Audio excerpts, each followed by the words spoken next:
amici di Localcio, buonasera, bentrovati, buon lunedì, buon inizio settimana. Inizio settimana naturalmente fa rima con Localcio, solito ormai consueto appuntamento del lunedì sera in cui spaziamo, svariamo per quelli che sono i principali temi del calcio dilettantistico, partendo come di consueto dalla Serie D con la prima parte del nostro contenitore, diciamo così, e poi approdando insieme a Salvorifici e all'ospite che arriverà con lui, approdando in serie in eccellenza e in promozione. Prima di entrare nel vivo di questo sesto appuntamento stagionale con il Localcio, vi ricordo, come di consueto, di seguirci non soltanto su Facebook e sul canale YouTube Sportisiri TV, che sono le case di Localcio per quella che è la trasmissione in diretta della trasmissione, naturalmente seguirci sul sito www.sportisiri.it, su Instagram, su TikTok e su X, dove potrete trovare tutto quello che volete cercare sullo sport siciliano. Bando alle ciance, presentiamo l'ospite di questa sera, Pietro Infantino, allenatore del Castrum Favara. Ben trovato al Localcio, mister.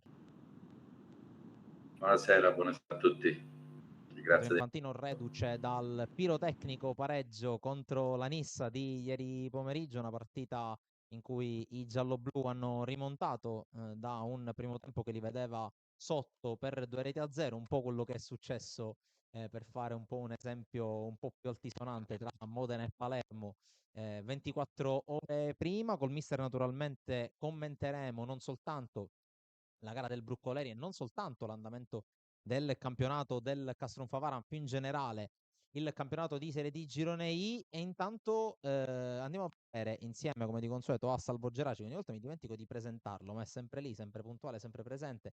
Andiamo a vedere la classifica del campionato di Serie D Girone I dopo la settima giornata che si è giocata a cavallo tra i pomeriggi di sabato e di domenica. C'è sempre la Scafatese al comando della graduatoria con 16 punti. Salvo, dimmi se è ok la classifica. Perfetto, 17 punti, chiedo scusa. Chiedo a Salvo di alzare un po' il volume in uscita del microfono dal mixer. Grazie, perché ci dicono che si sente piano. Non so se si sente piano il mio microfono, se si sente piano il mister in collegamento. Comunque, classifica del Girone I di Serie D dopo 7 giornate: Scafatese in testa con 17 punti, poi Siracusa 15, Vibonese 14, Regina 13, Locri 12, Nuova Igia Virtus 11, Sant'Agata 10, 9 per Pompei, San Biase, Paterno ed Enna. A 8 c'è il Castronfavara di mister Infantino, a 7 Nissa, Ragusa, San Cataldese, a 5 Licata Cireale, a 4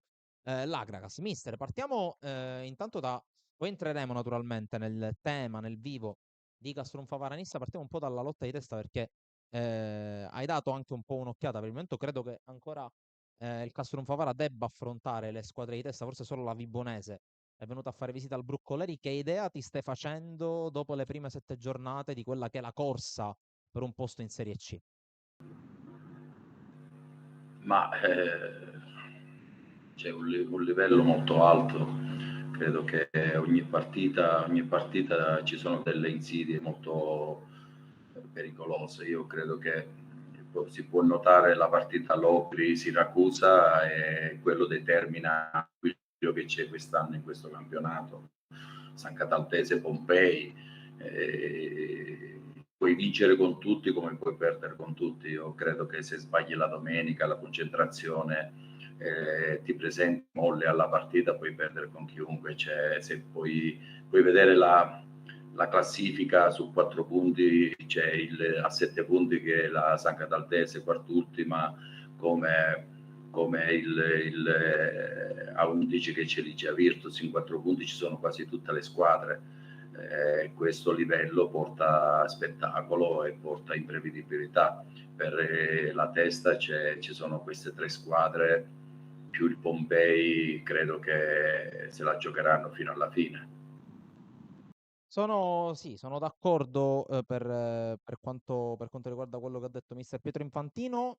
Prima di entrare ulteriormente nel vivo, io direi, tramite il buon Salvo Geraci in regia, di mostrare quello che è il primo contributo video quanto riguarda la giornata, ed è proprio una delle partite menzionate da mister Infantino, ovvero sia la sconfitta, la seconda stagionale della Siracusa, che ancora una volta cade in Calabria, questa volta per mano dell'Ocri. 2-0, le immagini sono di Tris Siracusa. Vediamo. Calabria amara per il Siracusa, che dopo la Mezia cade anche all'Ocri, stavolta in modo più netto per 2-0. La sorpresa per la formazione di Marco Turati è Longo dall'inizio, sotto punta Maggio, con ai lati il giovane Di Paolo è convitto. A centrocampo a quadro è Palermo, con una difesa formata dai due esterni Falla e Pistolesi e i due centrali Sus e Baldan davanti al portiere Iovino. Partita difficile per gli azzurri e lo si capisce subito, perché è aggressivo il Locri di Ciccio Cozza e già al 18° è in vantaggio. Sul calcio di punizione di Alessio Leveque un liscio di Pistolesi permette al brasiliano Reis di presentarsi solo davanti a Iovino e trafiggerlo sotto le gambe.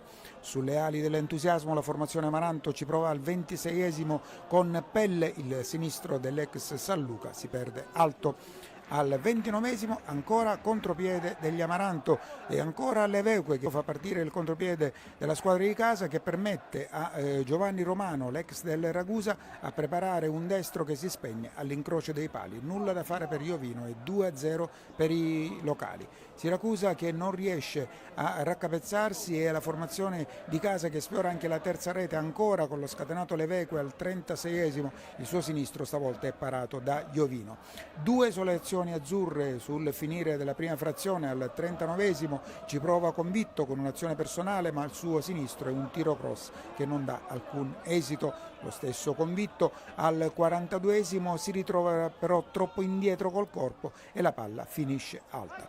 La svolta potrebbe esserci subito a inizio ripresa, perché c'è un grossolano errore difensivo del Locri con Palermo che viene steso dal portiere Donini, calcio di rigore netto, che purtroppo però Mimmo Maggio tira centrale con il portiere Donini, che col piede di richiamo riesce a parare. Sul tentativo di ribattuta a rete c'è la scivolata di La Rosa che mette il pallone in calcio d'angolo. E allora il Siracusa prova con le sostituzioni, Sarao per Maggio, ma è la formazione di casa ancora con Leveque, ancora in contropiede con palla che finisce alta. Nuovi cambi azzurri, Di Grazia per Longo, Russotto per Convitto, e proprio Russotto al 23° ci prova direttamente sul calcio di punizione, ma Donini è bravo a respingere in calcio d'angolo. I padroni di casa vanno ancora in contropiede con un sinistro al 29° di Santella che viene deviato però in calcio d'angolo.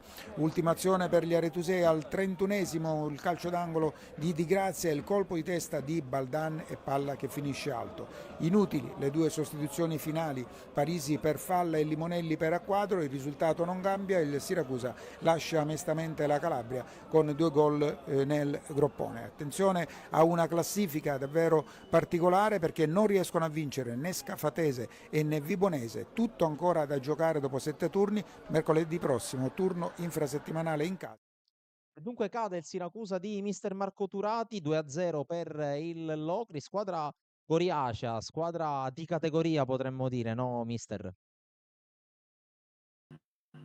Sì, l'ho detto prima, ci sono squadre che sono formate da giocatori che questo campionato l'hanno fatto per tanti anni e le insidie sono sempre dietro l'angolo. Noi il Locri lo affrontiamo la prossima domenica, viene da un cambio tecnico, è entrato Cozza e ha fatto 2 vittorie consecutive. Il Siracusa sicuramente ha una squadra fuori dalla categoria, però come ho detto prima le insidie, se non ti presenti bene al cospetto dell'avversario con grande umiltà, con grande qualità, con grande concentrazione, si rischia sempre di fare brutte figure. Assolutamente. Adesso entriamo un po' nel vivo di quella che è stata la tua domenica e quella dei tifosi di Castronfavara Nissa. Prima vediamo le immagini da noi prodotte direttamente dallo stadio Bruccoleri, poi le commentiamo insieme, anche perché ci sono tante cose da commentare di questa gara. Vediamo.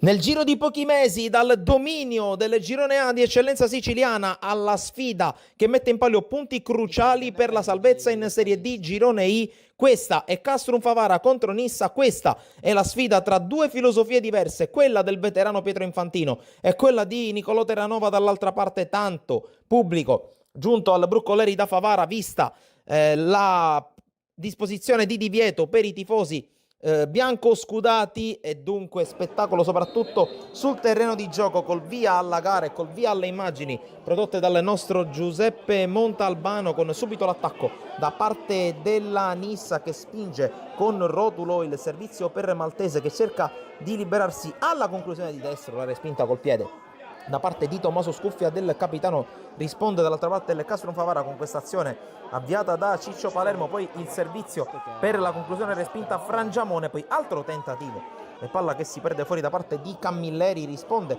dall'altra parte ancora con Dario Maltese, la Nissa con questa palla messa in mezzo, prova ad arrivare Samaché che viene anticipato da Demin, poi su questo disimpegno sbagliato la palla arriva proprio a Maltese che cerca il cucchiaio morbido e la palla che sorvola la testa di Tommaso Scuffia, va sotto la traversa, si va ad insaccare, gol straordinario del capitano della Nissa che porta in vantaggio la sua squadra.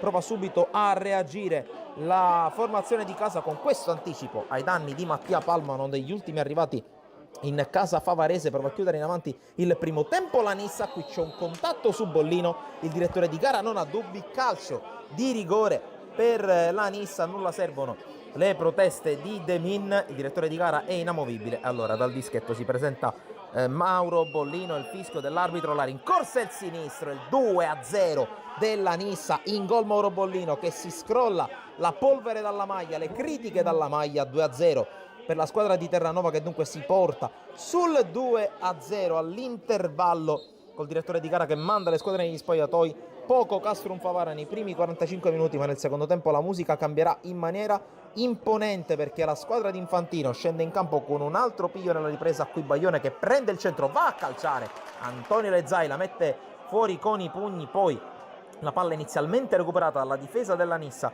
diventa buona per Calogero Lapiana che dà uno sguardo al centro, va a cercare lo stacco di palma, l'anticipo in uscita di Lezzai, poi ancora Baglione che riceve da Lapiana, cerca luce per l'1 contro 1, viene fermato da un intervento regolare secondo il direttore di gara da parte di Bieto. Sembrava aver indicato il dischetto, in realtà indicava l'area piccola del rinvio dal fondo. Qui azione un po' confusa, la palla che viene a colpire lo stinco di Jalilu Mudasiru, la palla in qualche modo entra alle spalle di Elezai e 1-2 al Broccoleri, si rianima il pubblico di Fede Gialloblu. Poi però la Nissa ha un sussulto, cerca di ripartire con Samaché che spinge la ripartenza, il servizio è arretrato per il tentativo da fuori da parte di Rotulo, palla che si perde a fondo campo. Per attenzione a questa azione perché è cruciale, qui serie di strattonamenti tra Baccaro e Semenzin, va giù il difensore del Castro Favara, il direttore di gara non ha dubbi, il signor Patti di Palermo estrae il rosso per Gaston Semenzin, entrato nel secondo tempo, la partita svolta perché adesso il Castro Favara ha un uomo in più e può spingere a testa bassa. Qui la piana, serve Baglione, un asse che funziona, la palla messa in mezzo non benissimo da Baglione che ci rimane male per l'azione sprecata, ma attacca ancora la squadra di Infantino alla ricerca del pareggio. Qui bella finta di corpo di Lapiana che favorisce Baglione, conclusione mancina sopra la traversa, uno degli ultimi squilli, ma attenzione a quello che accade adesso con il cross dalla destra. Baglione questa volta di testa sul secondo palo, battuto Elezai, la palla in fondo al sacco, Sandro Baglione suona la carica e il gol del 2-2, rimonta completata dal Castrum Favara che qui però rimane a sua volta in 10 uomini, entrata in ritardo di Deiana Testoni, secondo giallo e parità numerica nel finale di una partita che però, complice anche le poche energie da una parte e dall'altra, ha ben poco da dire e allora arriva come una liberazione. Il triplice fischio del signor Patti di Palermo finisce 2-2. Il derby salvezza tra Castrum Favara e Nissa. Da Sportisili per il momento è tutto, alla prossima.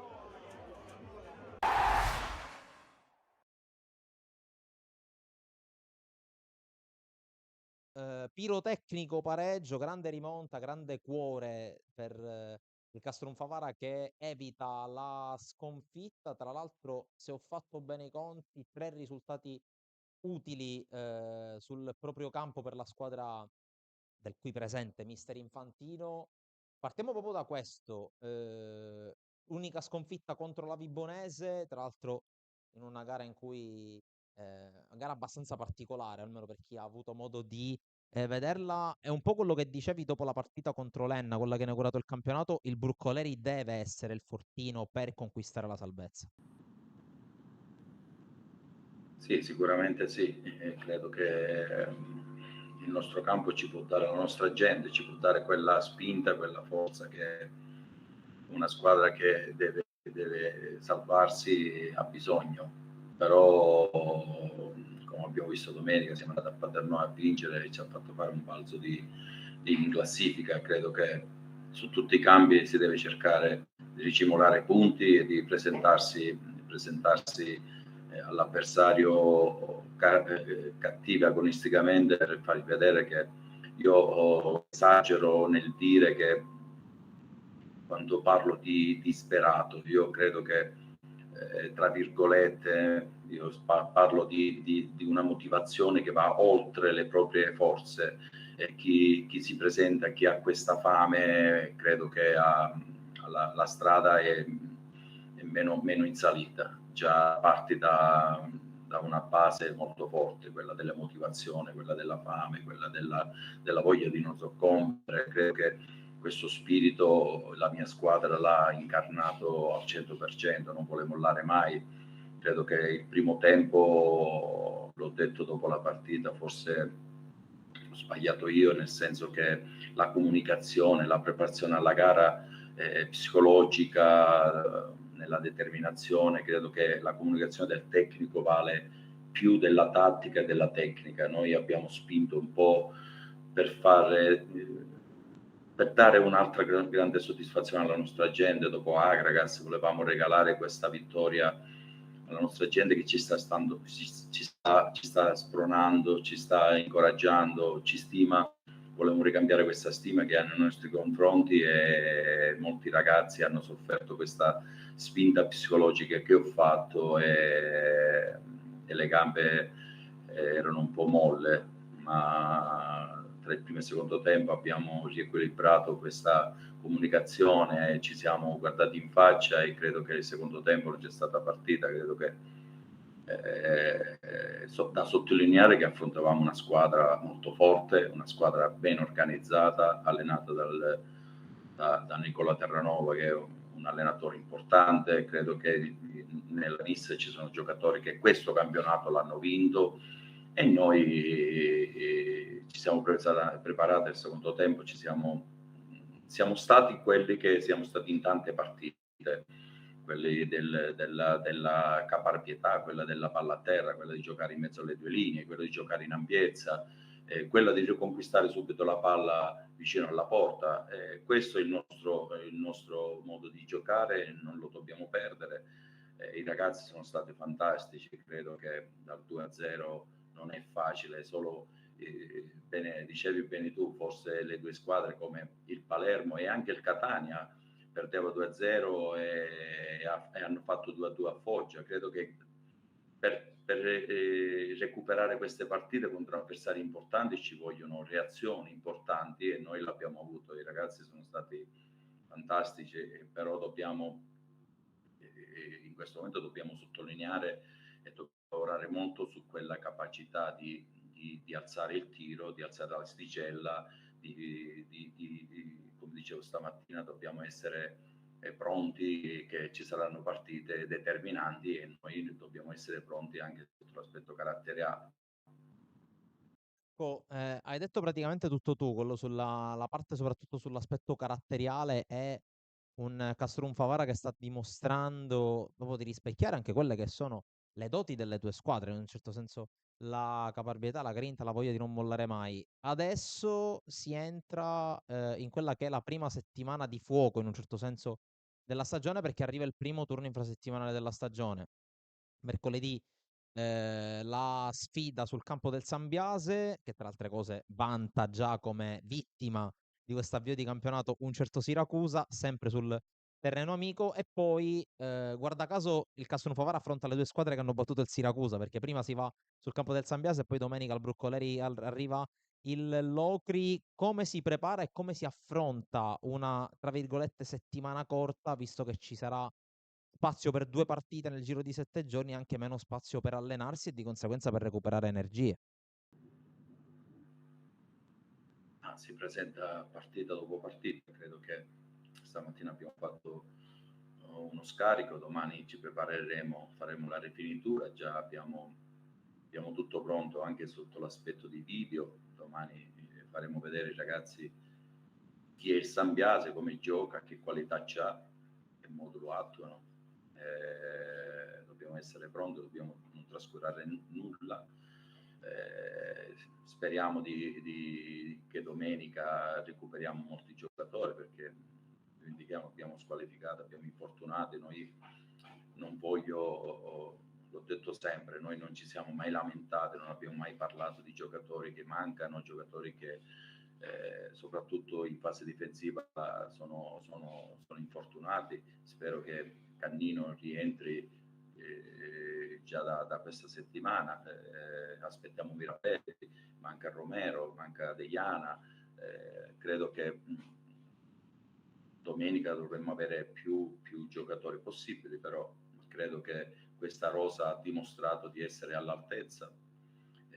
C'è una grande competizione, i ragazzi anche più giovani hanno dimostrato di poter far parte di questo progetto tattico e tecnico, hanno dimostrato di avere grande qualità. Sicuramente facciamo degli errori, sicuramente sotto l'aspetto caratteriale magari se spingiamo un po' vanno un po' in difficoltà, però credo che hanno fatto sempre partite all'altezza, da Licata, da Vibonese, a Paternò, credo anche domenica.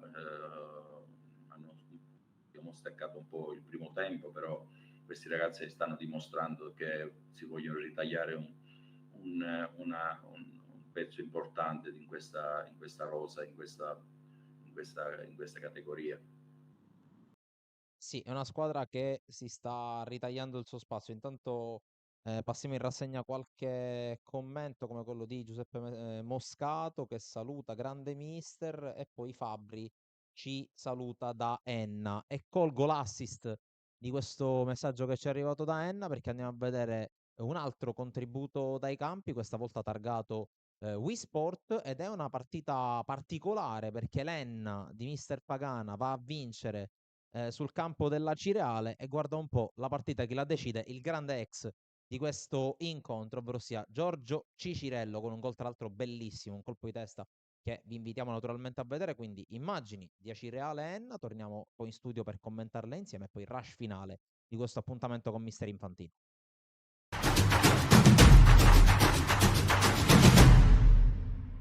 Alla ricerca di una svolta per abbandonare le ultime posizioni in classifica, Acireale ed Enna si affrontano in quello che sembra proprio uno scontro diretto per tirarsi fuori dalle sabbie mobili. Nella settima giornata di Serie D i padroni di casa vogliono abbandonare quella che è la zona rossa dopo le fatiche infrasettimanali nel recupero contro la Regina. Sul fronte opposto i gialloverdi si trovano in piena zona playout e non vincono da 3 giornate. Formazioni Acireale con Zizzania, Kremenovic, Marchetti, Rodio, Di Mauro, Esposito, Callegari, Danfa, Andreassi, Lucaris, Sueva. Risponde l'Enna con Zimeoli, Calombola, Demoleon, Baie, Amenta, Moreso, Cardore, Timmoneri, Cicirello, Luscia, Barrile. Tutto pronto col film del primo tempo.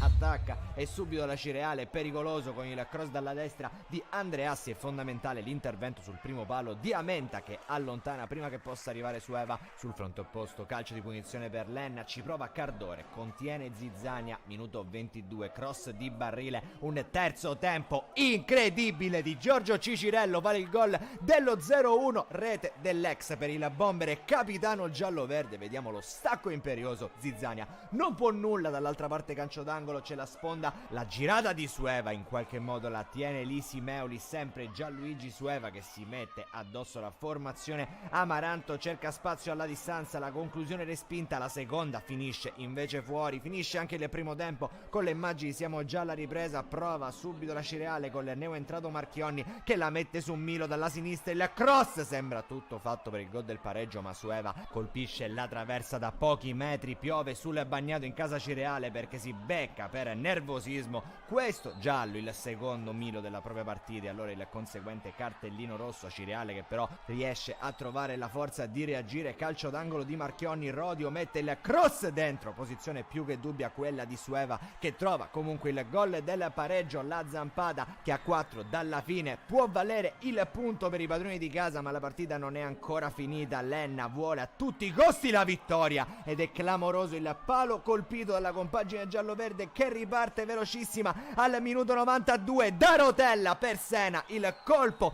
della vittoria, il colpo dell'1-2. Nel finale invece lo stesso Sena potrebbe trovare la doppietta, o meglio poteva servire in mezzo per Luscia, ma decide di andare in maniera egoistica alla conclusione. Finisce la partita, finisce con la contestazione per la Cireale, finisce con la vittoria dell'Enna che torna della Cireale sul campo dell'Enna, la dura e spietata legge del gol dell'ex punisce la squadra di Epifani con il gol di Cicirello. Mister, tu hai affrontato entrambe le squadre nelle prime 2 giornate, tra l'altro 0-0 per Castrunfavare ed Enna al Broccoleri, poi la vittoria, che per il momento è l'unica in campionato, della Cireale alla seconda giornata. Che squadre hai visto ai tempi e più in generale, e visto che sono 2 squadre che occupano le zone medio-basse della classifica, cosa ti aspetti per quel che riguarda la lotta per la salvezza, che purtroppo per il momento tra l'altro vede coinvolte solo formazioni siciliane? Ma sarà così, perché credo che 12 squadre su 18 ci sarà qualche squadra siciliana. Io credo che, togliendo le campane, che Pompei e Scafatese hanno squadre attrezzatissime, sarà una lotta. Speriamo che entra qualche calabrese, però tra 12 squadre credo che qualche siciliana ci sarà. Noi stiamo lottando per non esserci, perché credo che quest'anno sarà dura e la salvezza e i playoff si giocheranno fino alle ultime partite. Ci vuole sempre continuità dei risultati. Ho affrontato tutte e 2 le squadre, abbiamo pareggiato con l'Enna in 10 uomini, abbiamo fatto un'ottima partita contro un avversario che secondo me fuori casa questi giocatori rapidi, giocatori che attaccano la profondità in un modo straordinario. C'è un Cicirello che è spietato, dentro l'area ti fa la prima occasione, ti fa gol.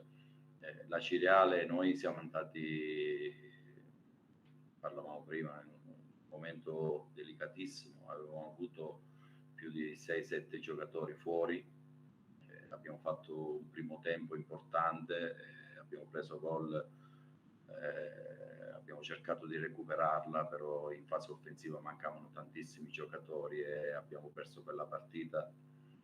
Però ho visto una Cireale in difficoltà, una Cireale che è stata fatta tutta nuova, con giocatori importanti, con grossi investimenti, però se non l'unico, secondo me, che posso dire, ci sono tanti giocatori che questo girone non l'hanno mai disputato. Ogni girone lo posso dire perché io ho fatto quasi tutti i gironi italiani di Serie D, e ogni girone ha la sua caratteristica, e questo girone I e girone H secondo me sono i gironi più duri d'Italia, però io credo che ancora è presto di parlare di classifiche. Io fino alla 10ª giornata io parlo sempre di un buon avvio o un cattivo avvio. Ancora è troppo presto per dire che una squadra lotterà per i play-out, una squadra lotterà per i play-off, perché, come ho detto prima, in 4 punti ci sono 13 squadre, è ancora troppo presto.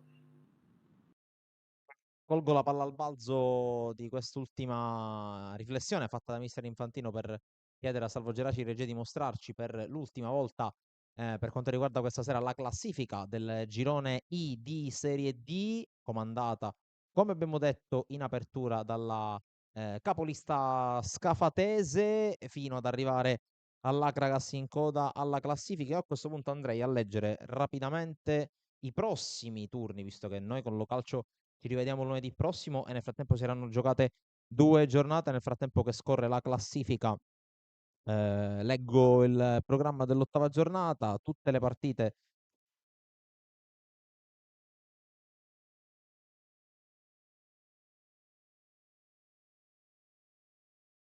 30 per via dell'avvento dell'ora solare, che è proprio la notte prima della weekend, delle gare domenicali, verrà messa in pratica, verrà applicata. Allora, nona giornata del campionato di Serie D Girone I, con Castrum Favara Locri, Acireale Akragas, Sant'Agata Vibonese, Enna Licata, Igea Virtus Nissa, Ragusa San Biase, Regina Paternò, San Cataldese Siracusa, Scafatese, Pompei.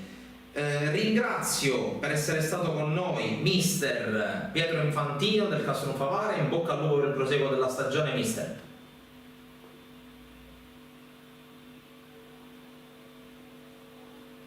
Probabilmente il mister non ci sente.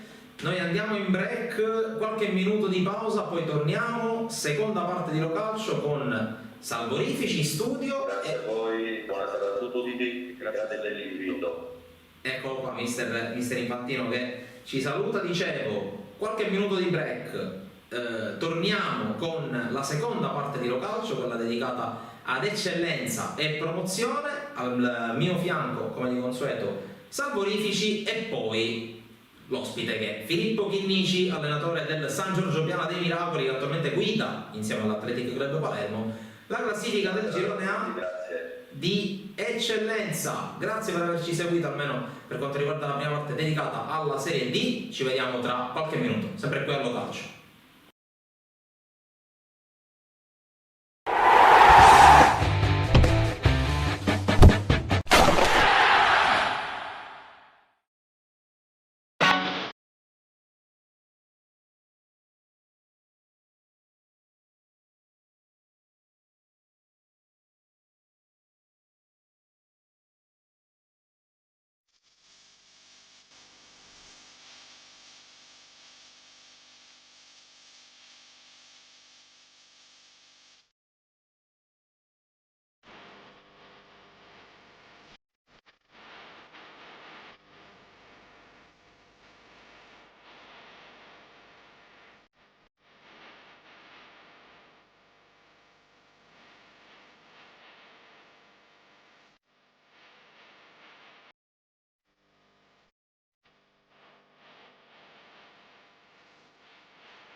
torniamo dopo il bel collegamento con Infantino che ha condotto chiaramente il nostro Francesco Camuco in quella che è la puntata dedicata alla Serie D di ogni lunedì, chiaramente viene anticipata rispetto a quella che invece noi adesso porteremo avanti, ovvero quella che parlerà di eccellenza e promozione. Eccellenza che chiaramente ha una protagonista, una squadra protagonista nuova in questo weekend a Francesco, dato la Girone A da Filippo Piani.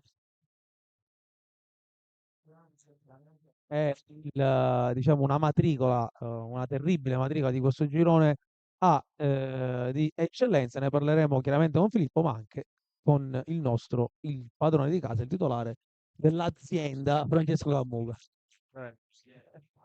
Solo pensiero. Sì, nuova coppia di testa, nuova coppia di inseguire.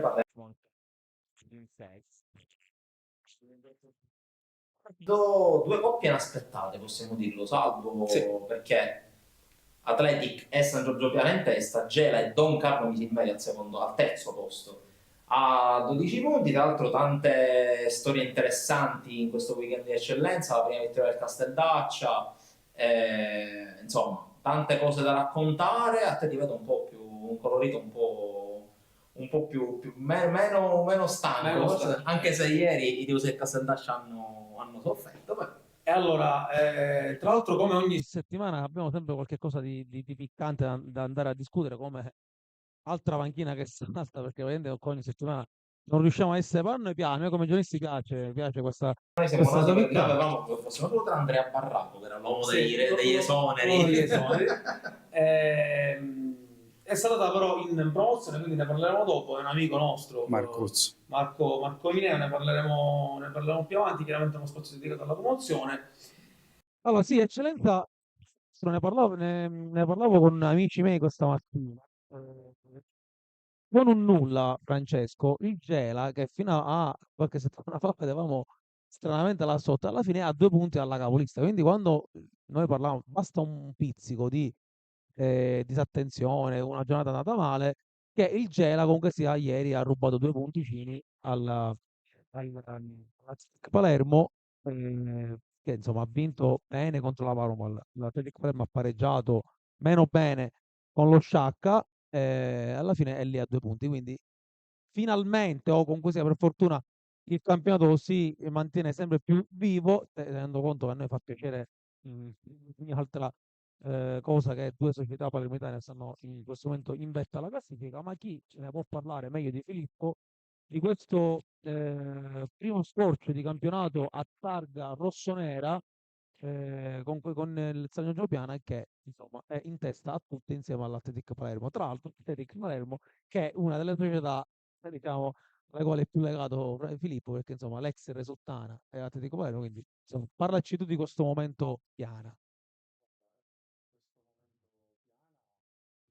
Parte certamente da questo inizio di stagione.